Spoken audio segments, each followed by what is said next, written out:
હું દેડિયાપાડાના સૌ નગરજનોનો આભાર માનું છું. મારા આદિવાસી ભાઈ બહેનોનો બી આભાર માનું છું.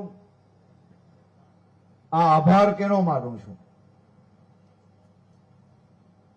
તમે બધાએ આજે વટ પાડી લીધો ભાઈ. દેડિયાપાડાએ આજે સંદેશો આપી લીધો. દેડિયાપાડાના ગામે ગામથી આ મોટી સંખ્યામાં ઉપસ્થિત સરપંચોને બી હું વંદન કરું છું કે તમે દેડિયાપાડાને આઝાદ કરવાનો સંકલ્પ જે લીધો છે એ દેવમોગરા માતાના ચરણોમાં આજે વંદન કરીને મનોકામનાઓ માંગીને તમારો સંકલ્પ પૂરો કરવાનો સંકલ્પ આજે ભારતીય જનતા પાર્ટીના નેતૃત્વને તમે સૌએ સાથે મળીને લીધો છે. તેના બી હું તમને અભિનંદન આપું છું. તમે આદિવાસીઓના પોયરારા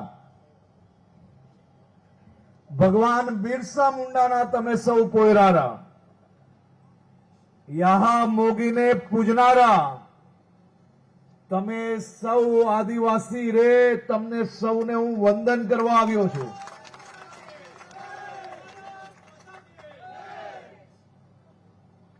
તમને બધાને મળીને દિલથી આનંદ આવે છે. તમારી દેશભક્તિ જોઈને ખરેખર સલામી આપવાનું મન થાય છે. જમવાનો ભોજનનો તમારો સમય થયો છે. હું બહુ વધુ નહીં કહીશ. મનસુખભાઈએ શરૂઆત કરી. હજી મનસુખભાઈ તો આખી પીછે બેટિંગ કરે છે. આજે થોડો તાપ ચાલે છે ભાઈ. હજી ધીરે ધીરે જુઓ તમે, અડધી પીછે આવીને બેટિંગ કરશે ને સિક્સર એવી હશે કે ગ્રાઉન્ડની બહાર બોલ જશે.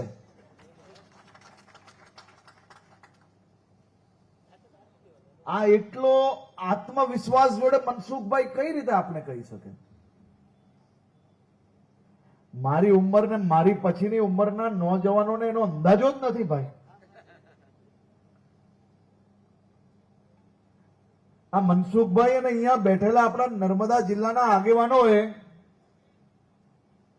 તમારી ને મારી ઉંમર જેટલા વર્ષોથી તો આ વિસ્તારની સેવા કરી રહ્યા છે. એમને તપ કર્યો છે આ વિસ્તારની સેવા કરવા માટે.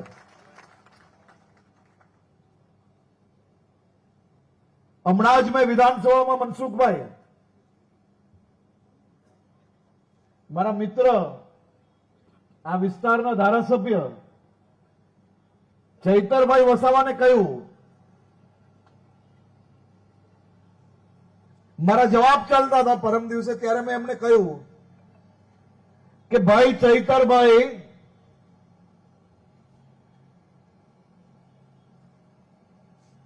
તમારી ઉંમર ને મારી ઉંમરના નોજવાનોને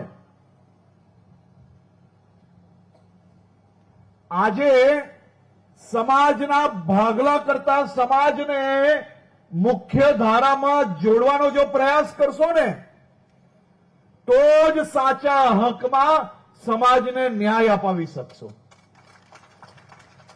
મીડિયા, સોશિયલ મીડિયામાં આરોપ પ્રત્યારોપ, સમાજને ભડકાવવા, યુવાનોને ગેરમાર્ગે દોરવા, એ રાજનીતિમાં મત જરૂરથી અપાવી લેશે,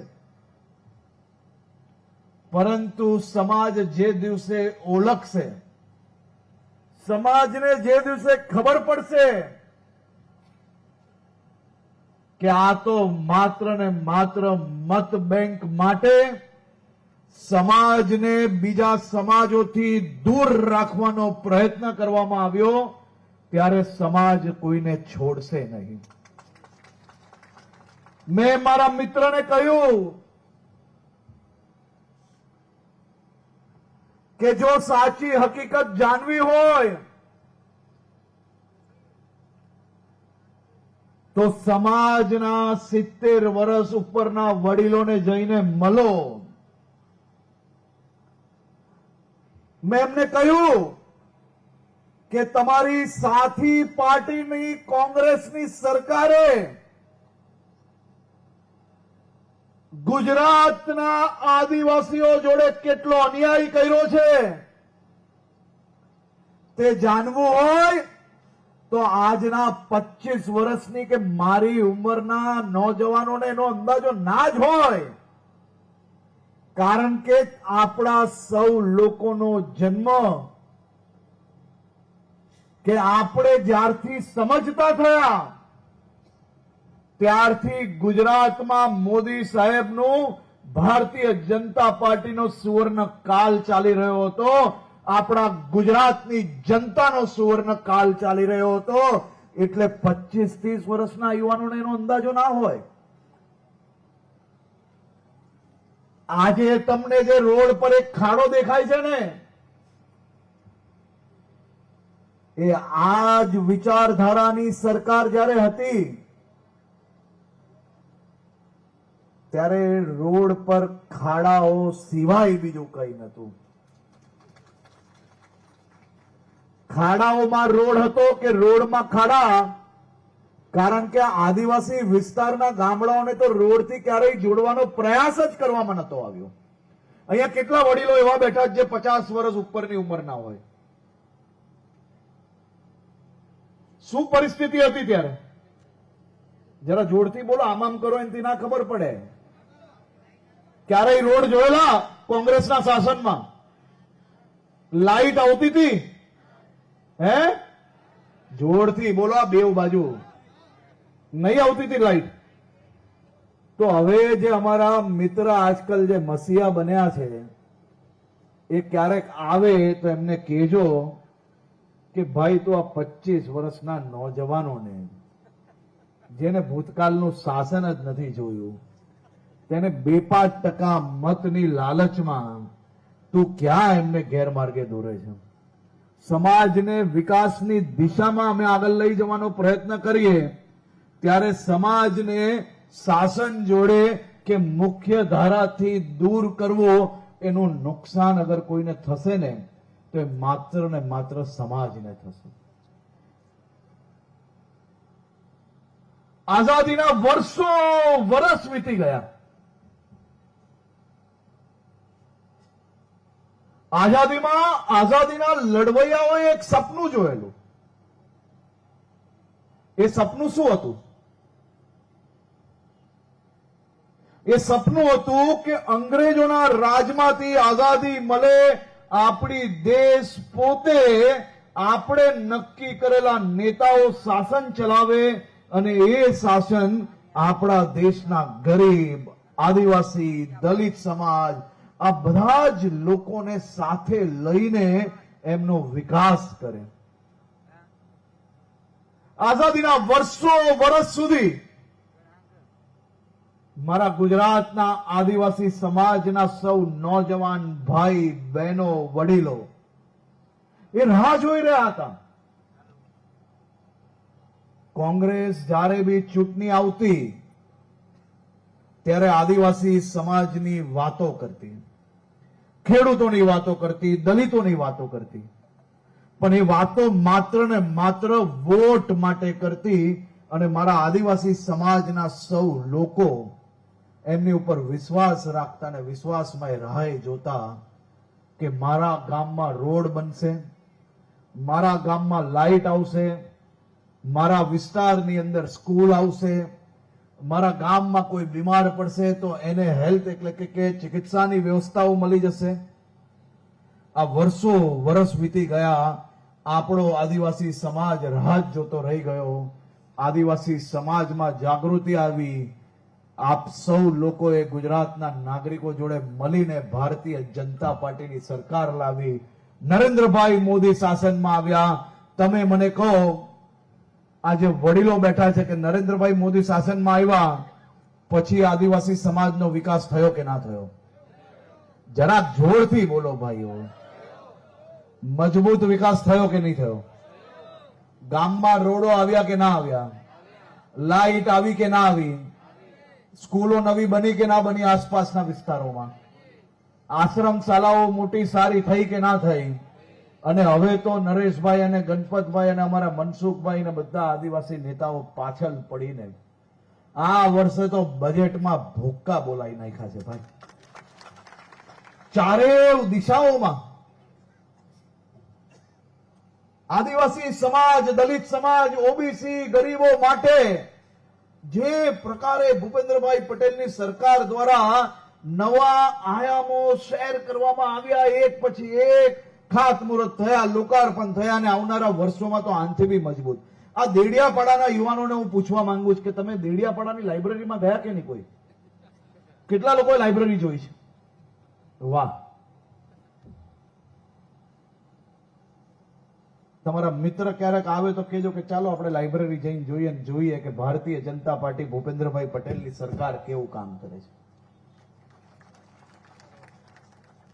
અને આજે હું તમને સૌને એક ભેટ આપવા આવ્યો છું કે આ નવા બજેટમાં આજે હું આવતા સાંભળતો હતો આ ક્ષેત્રમાં ગીતો ચાલે છે કે 3G, પેલું શું કે છે, 3G ના ચાલે, 4G ના ચાલે, ચાલે ભાજપ જ ચાલે એમ. પણ એમને હું કહેવા માંગુ છું કે આ વર્ષે બજેટમાં અમે આદિવાસી વિસ્તારોમાં બીજા નવા ટાવરો ઉભા કરવાનો નિર્ણય લીધો છે.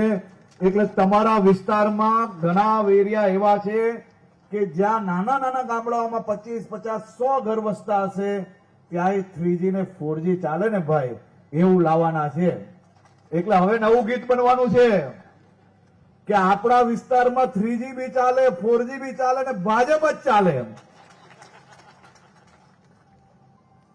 અમારે જિલ્લા પ્રમુખ નીલભાઈ અને એમની આખી ટીમ, જિલ્લા પંચાયતના પ્રમુખ અને આપણા મનસુખ દાદા, આ બધા આવે ને એટલે એમ કે આયા હું તો કુછ લેકે જાઉંગા. અને આવ્યા તો શું લઈને જાય? તમારા લોકો માટે વિવિધ વ્યવસ્થાઓ નવી લઈને જાય. એ પ્રકારની મજબૂત ટીમ અહીંયા ભારતીય જનતા પાર્ટીની ટીમ છે.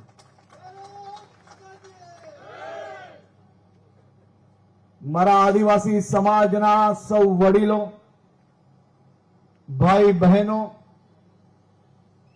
જે પ્રકારે ભારતીય જનતા પાર્ટીના શાસનમાં આદિવાસી સમાજનો સૌથી ગોલ્ડન પીરિયડ એટલે કે સુવર્ણકાલ એ ભારતીય જનતા પાર્ટીના શાસનમાં રહ્યો છે. દુનિયાનો સૌથી મોટો સહકુટુંબ એટલે ગુજરાતની જનતા અને ભારતીય જનતા પાર્ટી છે. આદિવાસી સમાજ અને ભારતીય જનતા પાર્ટી એ એક સિક્કાના બે પહેલું છે. આપણે સૌ લોકો સાથે મળીને આવનારા દિવસોમાં હજી વધુ મજબૂતાઈથી વિકાસની દિશામાં આગળ વધવા માટે તમે સૌ લોકો તૈયાર થઈ જાઓ. આ ઝડપને ડબલ ઝડપે ચલાવવા માટે આ ડબલ એન્જિનની સરકાર તૈયાર છે. આજે ખાસ કરીને હું મારા અનેક યુવાન સાથીઓનું સ્વાગત કરવા અહીંયા આવ્યો છું. આજે આપના પાપ, કોંગ્રેસનું તૃષ્ટિકરણની રાજનીતિ, આ બધું છોડીને માત્ર ને માત્ર આદિવાસી સમાજના વિકાસ માટે મારા અનેક યુવાન સાથીઓ, અનેક સિનિયર નેતાઓ આજે ભારતીય જનતા પાર્ટીમાં જોડાઈ રહ્યા છે. હું ડોક્ટર પ્રફુલ્લભાઈ વસાવા આમ આદમી પાર્ટીના ઉમેદવાર હતા, જે આજે ભારતીય જનતા પાર્ટીમાં જોડાય છે. માત્ર ને માત્ર એમને એટલું જ કહ્યું કે મને મારા સમાજનો, મારા વિસ્તારના નાગરિકોની સેવા કરવાનો અવસર જોઈએ છે. હું કોઈ હોદ્દા માટે નહીં, પરંતુ મારા નગરજનો, મારા આદિવાસી વડીલો, આદિવાસી દીકરીઓને, યુવાનોના લાભ માટે ભારતીય જનતા પાર્ટીના વિચારો જોડે જોડાવા માંગુ છું. અને આજે જોડાઈ રહ્યા છે. આ વ્યક્તિ, આ યુવાન વ્યક્તિને આપણે સૌ લોકો સ્વાગત કરીએ તાલી વગાડીને. ખૂબ સારું કામ કરી રહ્યા છે, નિસ્વાર્થ કામ કરી રહ્યા છે. આ નિસ્વાર્થ નેતાનું હું હૃદયથી ભારતીય જનતા પાર્ટીમાં સ્વાગત કરું છું. એડવોકેટ રાજ વસાવા, આ બેવ સાથીઓને હું અભિનંદન એટલા માટે આપું છું કે હું બી યુવાન છું, આ બે બી યુવાન છે, પણ યુવાન તરીકે અમારા રાજભાઈ બી ડોક્ટર પ્રફુલભાઈની જેમ કે મારા વિસ્તારના વધારેમાં વધારે લોકોને રાજ્ય સરકારની વિવિધ યોજનાઓનો લાભ કઈ રીતે અપાય, જે છેવાડાનો માનવી હજી બી કોઈ લાભથી વંચિત હોય એને વધુમાં વધુ લાભ અપાવવા માટે આ વિચારધારા જોડે જોડાઈને ભારતીય જનતા પાર્ટીના યુવાનોને બી એ દિશામાં કામે લગાડીને હું બી આ કામે જોડાવા માંગુ છું. ડોક્ટર રાજભાઈ વસાવા એડવોકેટ છે, અદ્ભુત કામગીરી કરી રહ્યા છે. રાજભાઈને હું ભારતીય જનતા પાર્ટીમાં સ્વાગત કરું છું, તમને શુભકામનાઓ આપું છું કે તમે ને તમારા સાથીઓ સાથે મળીને હજી વધુ મજબૂતાઈથી આ ક્ષેત્રની સેવામાં આપણે સૌ લોકો team Narmada, team Gujarat, team ભારતમાં એક જ ફોર્સ તરીકે આપણે લાગી જઈએ અને સૌ લોકો આપણે સાથે મળીને આદિવાસી સમાજના હિતમાં કામગીરી કરીએ. ભાઈ અનવરભાઈ વસાવા, નવાગામ જિલ્લા પંચાયતના કોંગ્રેસના આગેવાન, શામસિંહભાઈ વસાવા આમ આદમી પાર્ટીના આગેવાન, ભાઈ જયરામભાઈ વસાવા આમ આદમી પાર્ટીના કાર્યકર્તા, ભાઈ રમેશભાઈ વસાવા કાકરપડાથી આમ આદમી પાર્ટીના કાર્યકર્તા, ભાઈ ભરતભાઈ ગ્રામ પંચાયત સભ્ય, ભાઈ રામસિંહભાઈ, જીનિતભાઈ ગાજરગોટાથી ડેપ્યુટી સરપંચ, ભાઈ પારસિંગભાઈ વસાવા, ભાઈ લક્ષ્મણભાઈ વસાવા, ભાઈ છગનભાઈ વસાવા, ભાઈ સાગબારા તાલુકાના આમ આદમી પાર્ટીના 200 થી વધારે કાર્યકર્તાઓનું હું ભારતીય જનતા પાર્ટીમાં સ્વાગત કરું છું. આજે કુલ મળીને આમ આદમી પાર્ટી અને કોંગ્રેસના 1000 થી વધારે કાર્યકર્તાઓ જે ભારતીય જનતા પાર્ટીમાં જોડાયા છે. તમે સૌ લોકોનું હું ભારતીય જનતા પાર્ટીમાં સ્વાગત કરું છું. તમારા સૌ લોકો સાથે મળીને team Bharatiya Janata party, team Narmada, team Gujarat, team Bharat, આપણે સૌ લોકો આ પ્રત્યેક આદિવાસી સમાજના વિકાસ માટે, એમની સેવા માટે તત્પર છે. આપ સૌ લોકોને ફરી એકવાર ખૂબ ખૂબ અભિનંદન.